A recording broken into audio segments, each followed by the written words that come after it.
A ideia de Deus, ela não está fora da gente, ela está dentro de nós. Quando a gente olha para o universo, tem aqueles programas, a gente olha para o universo, a gente fica abismado com a grandeza, a magnificência de um sistema macro, de um super sistema que a gente explica, mas não consegue entender completamente. Não consegue compreender tantos sóis, tantas luas, tantos planetas, tantas constelações, um sol de uma cor, outro sol de outra cor. São tantas cores diferentes, nebulosas, luas, planetas com várias luas, luas maiores do que a Terra, inclusive. Tem que existir algo maior do que nós imaginamos.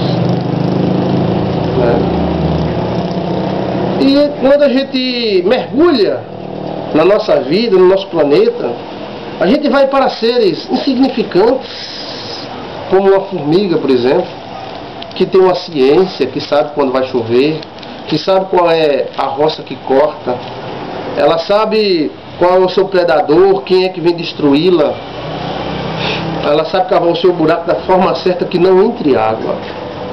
E vamos para outro inseto, também que não tem nem cérebro, a abelha. Encontramos a complexibilidade da abelha. Ela consegue fazer sua casa, aquele sextavado, milimetricamente igual.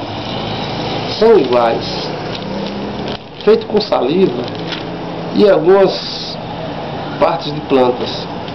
Produz um mel fortíssimo que serve para o câncer, serve para evitar inflamações. E a própolis, que é um super mel. Bem, é um ser que não tem nem cérebro. Como é que a doutrina da evolução de Charles Darwin diz que é o tamanho do cérebro que justifica a nossa inteligência? Se a abelha não tem cérebro, se uma formiga também não tem, nenhum inseto tem cérebro. O que é o cérebro? É o sistema nervoso organizado. Nós temos um centro nervoso. O ser humano tem um centro nervoso dentro de si. Mas a abelha, a formiga não tem, nenhum inseto tem. E quem é mais inteligente? A cobra ou o jumento?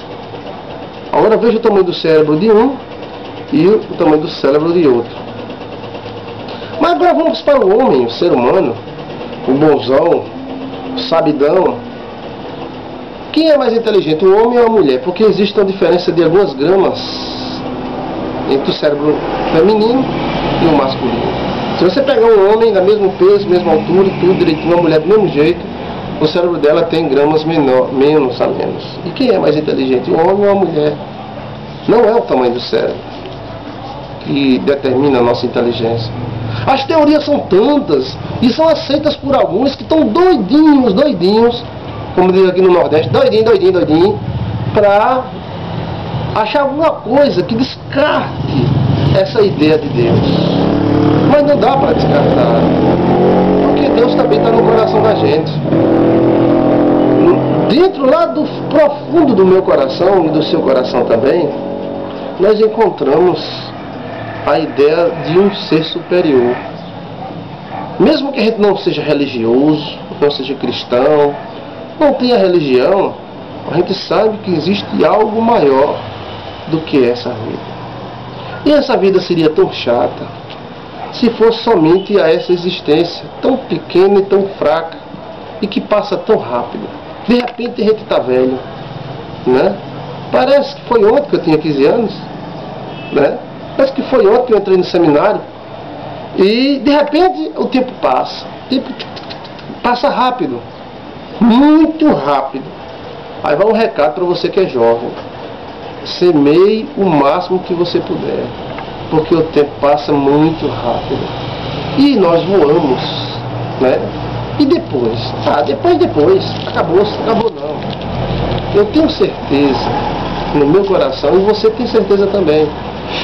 Agora, o que as pessoas mais criticam são atitudes da religião. Mas Deus, a ideia de Deus, transcende a religião.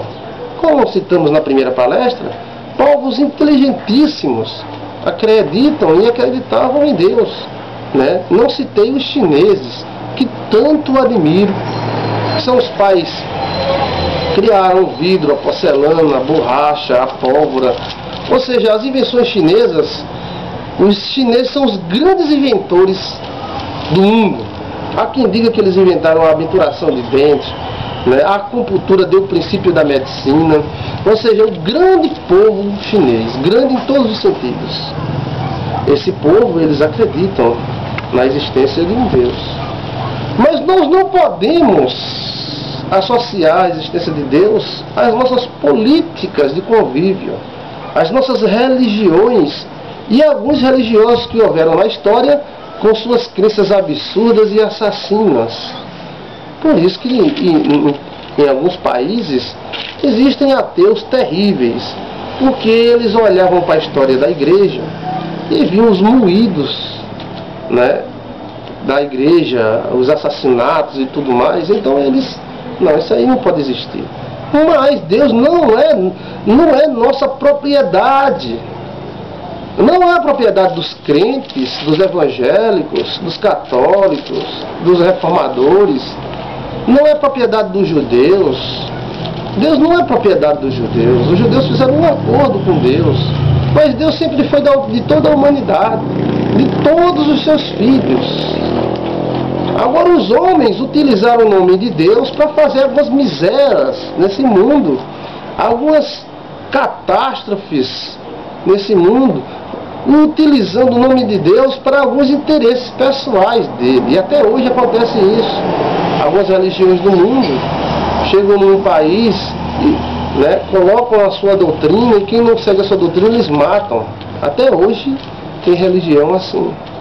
Mas Deus é culpado disso? Não. De que reclama o homem? Reclama dos seus próprios pecados. A política humana, ela não consegue apagar a ideia de Deus. Não. E nem as filosofias, nem a ciência. Por exemplo, eu não acredito mais em Deus porque eu inventei o micro-ondas, e o micro-ondas esquenta a comida. Grande coisa. Grande coisa. E essa ideia de colocar Deus contra a ciência e a ciência contra Deus só pode ter partido de trogloditas, de burros, que se utilizavam da Bíblia para colocar a sua própria burrice em ordem. Deus nunca foi contra a ciência pertence a Deus. Estive no hospital visitando um amigo meu que sofreu um acidente de moto terrível. Esse amigo meu bateu com a cabeça e já teve várias operações em sua cabeça. E eu louvei a Deus pela vida do médico. Posso até citar o nome, Dr. Rafael Holanda, grande médico aqui em Campina Grande, que tanto admiro. Ele abre uma cabeça, ele ajeita. O que é aquilo? Aquilo é uma arte de Deus. A ciência é uma arte de Deus. Agora os homens pegam a ciência e utilizam para o mal. Fazem uma bomba, um míssil para destruir milhões. Porque nesse mundo, bem e o mal habitam juntos. Mas a ciência nunca foi contra Deus. A ciência vem de Deus. Deus é o pai de toda a ciência, porque ele fez tudo com ciência.